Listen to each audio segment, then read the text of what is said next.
be water. And I watched it, and I don't know if it was because what was going on around me and that. It was like, it didn't tell me what I really wanted to hear. It told me about the shit I already knew, you know? I wanted to hear about how his father used to dress him up like a girl when he was a kid because he felt the spirit was looking for him. And if he could confuse the spirit, he could save Bruce Lee. You know, I wanted to hear all about that shit. His dad's little fucking... But they didn't have any of that, but it didn't really matter. Monday night, I think one of the church guys, Matt Holmeyer out of Milwaukee, great guy, he sent me a message and he goes, what did you think of it? And I go, you know, it was okay. But then I did what I go, you know what, before I go spreading what the fuck I think I should, let me fucking watch it again. And last night, I watched it again. And last night at the end, I cried. And I understood why I loved him. It was because of the underdog thing. He was a tiny guy. Listen, if you think I bought into the fight, even at the age of, once I seen Juan shoot a fucking guy, once I saw my stepdad shoot a guy in the leg, I figured out that movies were fake. Okay? Did you ever come to a fucking point where you like the day, like you just go, I ain't watching wrestling no more? Like, did you ever have that day? That day happens one day when you're 11. You know, as you get old, you know, remember the first time you stopped believing in Santa Claus? You know, it's the same thing. Remember when you found out he wasn't real? It was the same fucking way. You know, and please don't get me started on the wrestling. I love wrestlers, no disrespect. One day you're just watching it, and you're like, this is fake as fuck. I ain't watching this no more. I want to see him get hit with a head, but I want to see his head blow up. You know what I'm saying? I don't want to fucking just see a little blood, the face shit, and, you know, so that's how your life is. You watch something until you see behind the curtain, then you move the fuck on. You know what I'm saying? So it's just weird how I watched it again, and I caught things I didn't catch the first time. You know, and I wasn't happy when Bruce Lee died. If you know anything about me, guys, I was a little Bible-beating faggot when Bruce Lee died. So I didn't like the fact that he had been, this is how much of a prude your Uncle Joey was. I didn't like the fact that they found him at a woman's house that wasn't his wife. Yeah. I didn't like it. Even in the fucking 5th grade. It always didn't seem right to me. His death never made sense to me. Was the conspiracy, guys? We ain't got enough time. We got real problems to deal with in the world. You know what I'm saying? This baseball coming back. Can a midget suck my dick again in Vegas? You know. You got a lot of other things on your mind. I look at that's your number 2 question. What's that? The midget one. Well, because people can't do shit no more because of COVID. Things have changed. 6 foot difference, yeah, you're so right. everybody's 6 foot difference. How they gotta suck your dick through a wind tunnel? And unless you got a 6 foot dick, you're in no fuck. What are you gonna do? Put a dick extension on? What are you gonna do? They gotta be 6 feet away. So, you know, that's why I don't see how strip clubs operate. But I'm not here to talk about COVID. You guys already took 3 months of COVID. You want to talk about COVID like you want to talk about hemorrhoids. I get it.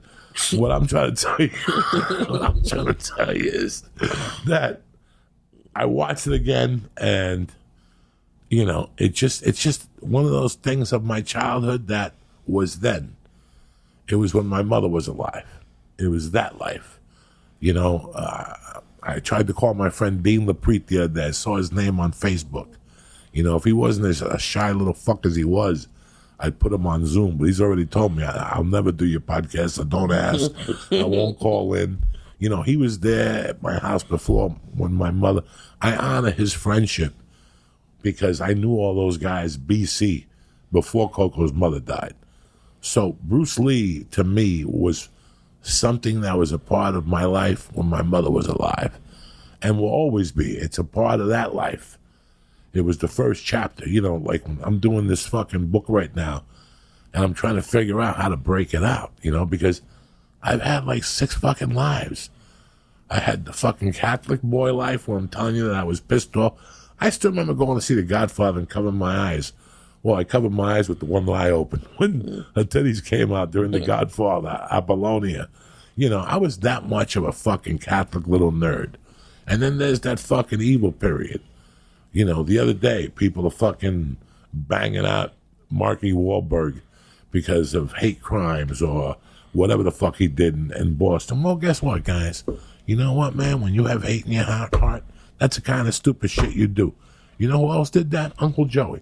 I would sit there at night in the fucking Hudson County Park, and these broken men would come, and I'd lie to them and tell them I was going to suck their dick, and then me and 3 guys would jump them and beat them up. That's not fucking normal, but that was who I was then. If you want to judge me by that now, 30 years later, be my fucking guest, because that's not who I am today.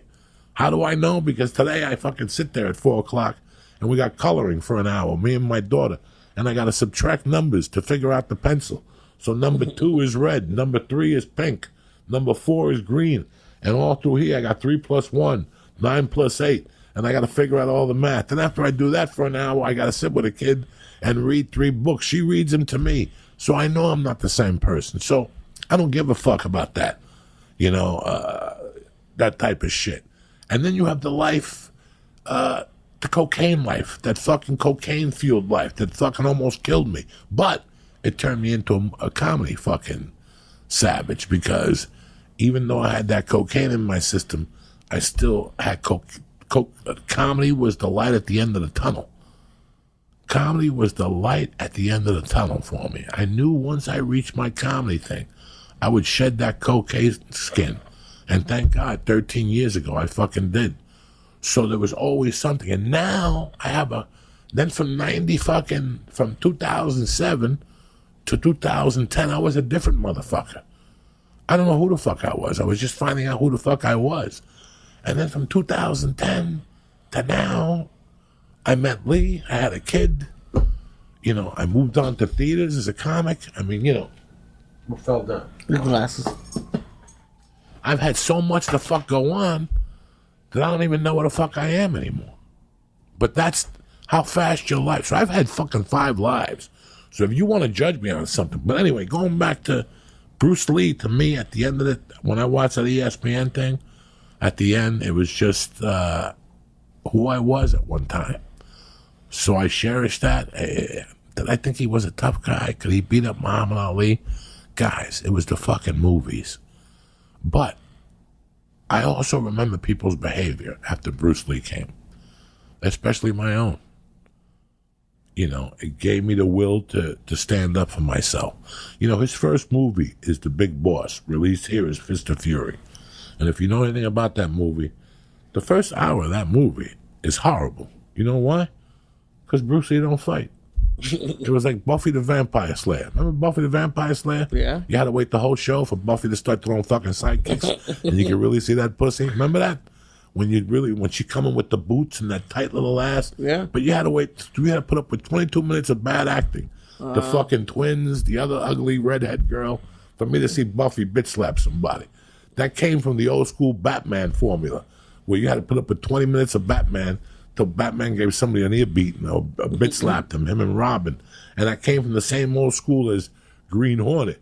You had to fucking wait 20 minutes to watch Green Hornet throw 20 kicks. That's how they would hold you.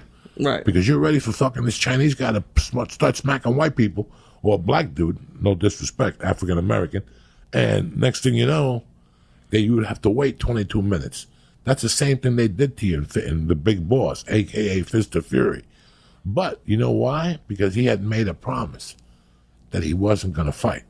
And he didn't throw a punch, so there was a riot, and somebody ripped his chain and broke the promise. Wow. So, that right there was showing you as a young adult as a character, what character was. That's the first time I learned about character. That before that scene, he was going to throw a punch, and they held him back, and they reminded him, you made a promise to your mother or your uncle. I don't know, you got to watch the movie. It's been a long time ago. So that was little pieces of character he showed you, in that scene when he faced the boss. What happened in The Big Boss when they fucking took him out to dinner and they made him the boss, how he treated the employees. And then he realized he had made a mistake and he became Bruce Lee and what he was. And he went down to the fucking guy's house, fucking killed a bunch of motherfuckers. That's the scene where he's eating the potato chips and he kicks the guys in the balls, 2 kicks. Oh, my God. And they both go down. Then he jumps the fence and he kills the fucking son and the fucking father. But so, yeah, it was about killing or whatever, but it was about a promise. Then he comes back in another movie called Fist of Fury, got released in China, but in the United States, it got released in the Chinese fucking Connection. And he releases the Chinese Connection. In that movie, it's about him coming home and his teacher dying, but his teacher was in great shape. How the fuck can he die? Who would do this? So while everybody else was telling him, everybody was sucking wind like we do today, walking around with your finger up your ass, looking at your fucking iPhone to see what idiot texts you. You're not seeing what's in front of you. He's like, dog, something is not right here. And one night he found 2 Japanese guys that had plotted to kill the fucking teacher, and he goes off. And then at the end, he has to turn himself in so that the Japanese people don't destroy the school. And as he goes outside, they're about to shoot him. And instead of running in, he runs at them. Right, and I remember us leaving there. Everybody in that movie theater was crying. Dog, when we left, because after it played at the, you had to go see it first with a parent. And after that, you had to go see the movie first. And you could go talk shit in your neighborhood and tell your friends about how you went to see Bruce Lee and the movie's bad. Go home, ask your father 50 cents, see if we can catch the 4 o'clock matinee over at a small, they're playing on 148th Street. And I remember taking my friends to go see that movie. I saw Chinese Connection in the movie theater. Without exaggeration, I probably paid 25 times to see the Chinese Connection in the movie theater. There was a movie theater that used to let me go there. He used to drink at my mother's bar. It was called Syatt on like 14th Street. It was a Cuban movie theater. The owner had a wig. Tony? Yeah, Tony had a wig. And he would come into the bar and do a couple bumps. So there was like a rule. Like he could come in and drink, but I could go into his movie theater whenever I wanted. Nice. With 8 gorillas and just go in the back row and watch movies. I can't tell you how many times I saw that movie there. At night. Like, I would have nothing to do, and I would go, Mom, I'm bored. And she'd go, take the cab, go down to Syatt and watch the 11 o'clock movie. Come back at 2. We'll close at 3. Damn. Take a cab by yourself. Oh, yeah, because, Union City was a small town. Oh, okay. It's like Studio City. You're not going to get lost. Nobody's going to kidnap you. It wasn't like that then. There was a lot more trust on the streets. Right. I didn't have the history that you had with Bruce Lee. But I thought it was great last night, because it's you're talking about his being a good person and standing up for people, and he had that come through in his movies, but he had it come through at least in the documentary they were talking about. He purposely had that stuff come through in the movies because that's who he was as a person, and so the stuff that stood out to me was how many times he came back. I was just relating it to myself. I was like, I don't know if I would keep going after so many people telling you no.